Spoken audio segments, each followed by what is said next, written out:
अस्सलामु अलैकुम वरहमतुल्लाहि वबरकातुहू। आज 27 रमज़ान मुकम्मल हो चुके हैं। 2 रोज़ के बाद इंशाअल्लाह ईद उल फित्र की नमाज़ हम लोग पढ़ेंगे और साथ ही खुशी खुशी ईद उल फित्र को मनाएंगे। मुमकिन है ये भी बहुत कि इस साल 30 रोज़े हो जाएं, लेकिन बहुत ज़्यादा चांसेस इस बात के हैं कि रोज़े 29 ही होंगे। बाकी अल्लाह ताला बेहतर जानने वाला है, क्योंकि हम तो नबी पाक सल्लल्लाहु अलैहि वसल्लम की हदीस पर अमल करेंगे। या तो चांद देखकर रोज़े मुकम्मल कर लेंगे या फिर 30 दिन की गिनती को मुकम्मल करेंगे।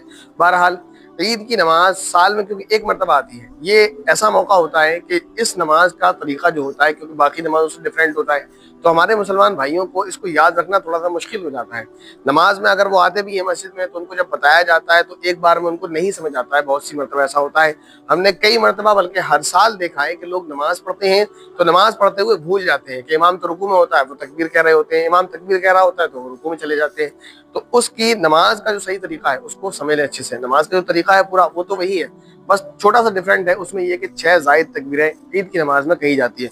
वो समझ लें हम कि कहाँ कहाँ पर कैसे कैसे की जाती हैं। तो पहली रकात है उसमें भी 3 जायद तकबीर होती हैं, दूसरी रकात है उसमें भी 3 जायद तकबीर होती हैं। तो मैं थोड़ी सी प्रैक्टिकल आपको समझा दूंगा रुकू करने तक, क्योंकि उसके बाद रुकू के बाद तो नमाज बिल्कुल सेम होती है। तो सबसे पहले क्या करेंगे, सबसे पहले इमाम साहब क्या करेंगे, नियत करने के लिए, यानी नियत का एक मसला चले।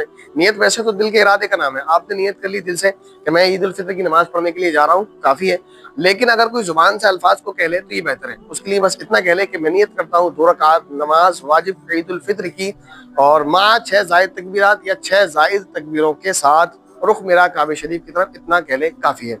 और उसके बाद क्या करेंगे, अल्लाहु अकबर कहकर, पहली तकबीर होगी कि अल्लाहु अकबर कहकर हाथ उठाएंगे दोनों कानों तक और नाक के नीचे बांध लेंगे और सुकून से खड़े हो जाएंगे। इसमें सना पढ़ेंगे, इमाम साहब भी सना पढ़ेंगे, आप भी पढ़ेंगे। ये पहली तकबीर हुई। इसके बाद फिर इमाम साहब तकबीर कहेंगे, तो तकबीर कहते हुए अल्लाहु अकबर कहते हुए दोनों हाथ कानों तक उठाएंगे, इस तरह अल्लाहु अकबर, छोड़ देंगे। ठीक है ना, ये दूसरी तकबीर हो गई। तीसरी तकबीर में क्या होगा, तीसरी तकबीर में दोबारा हाथ उठाएंगे अल्लाहु अकबर कहकर कानों तक और छोड़ देंगे। ठीक है ना, तो ये 2 तकबीरें ऐसी हैं जिसमें हमने दोनों में हाथ उठाए और छोड़ दिए, बांधे नहीं है। पहली तकबीर थी हाथ उठाए बांधे सना पड़ी, उसके बाद 2 तकबीरें कही हैं दोनों में कानों तक हाथ उठाए और छोड़ दिए। तीसरी तकबीर में अल्लाहु अकबर कहकर दोनों हाथ कानों तक उठाएंगे और बांध लेंगे। ये टोटल 4 तकबीर हो जाएंगी शुरू से। इसके बाद इमाम साहब किरात करेंगे और उसके बाद तकबीर कहकर रुकू करेंगे। किरात मुकम्मल करने के बाद बाकी नमाज सेम हो जाएगी। उसके बाद जब हम उठेंगे दूसरी रकात के लिए तो उठते ही फौरन नियत बांध लेंगे। इसमें कोई किरात से पहले जायद तकबीर नहीं होगी, उठते ही फौरन नियत बांध लेंगे। इसके बाद लगातार यानी किरात जब मुकम्मल कर लेंगे इमाम साहब, नियत बांधने के बाद इमाम साहब सूरह फातिहा पढ़ेंगे, किरात करेंगे। उसके बाद रुकू नहीं करेंगे, जैसे आम नमाजों में डायरेक्ट रुकू करते हैं, या पहली रकात में रुकू किया था किरात के बाद रुकू नहीं करेंगे, खड़े हो जाएंगे सीधे। इमाम साहब तकबीर कहेंगे अल्लाहु अकबर कहकर हाथ छोड़ देंगे। फिर दूसरी मरतबा अल्लाहु अकबर कहकर दोनों हाथ कानों तक उठाएंगे, छोड़ देंगे। फिर तीसरी मरतबा अल्लाहु अकबर कहकर दोनों हाथ कानों तक उठाएंगे और छोड़ देंगे। फिर उसके बाद अल्लाहु अकबर कहकर हाथ नहीं उठाएंगे, 3 मरतबा हाथ छोड़ दिए हैं। उसके बाद इमाम साहब तकबीर कहेंगे अल्लाहु अकबर कहकर यहीं से सीधे रुकू में चले जाएंगे। चौथी मरतबा में हाथ नहीं उठाना है, 3 मरतबा हाथ उठाना है। तो इस तरह हर रकात में 3-3 मरतबा जायद तकबीर होती हैं।